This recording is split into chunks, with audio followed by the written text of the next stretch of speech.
এখন ঘরে ঝগড়া করেন, এখন ভাল লাগে না আব্বা আম্মারে। এখন আব্বা এই ভুল ধরে, আম্মা এইটা বলে, এখন অনেক অসহ্য লাগে।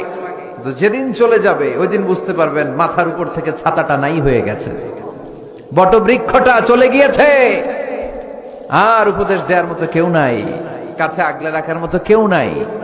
এজন্য আব্বা আম্মা থাকতে আমরা যেন আব্বা আম্মার কাছ থেকে দোয়া চাই। আব্বা আম্মার দোয়া কোনোদিন আল্লাহ তাআলা ফিরিয়ে দেয়। আল্লাহর হাবিব বলেন, রহমতের নজরে তোমার আব্বা আম্মার চেহারার দিকে যদি একবার তাকাও, মুহূর্তেই একটা কবুল হজের সওয়াব তোমার আমল নামে আল্লাহ দিয়ে দিবে। চিল্লায় পড়েন আল্লাহু আকবার। এজন্য আব্বা আম্মা থেকে দোয়া নেওয়ার দরকার আছে না নাই?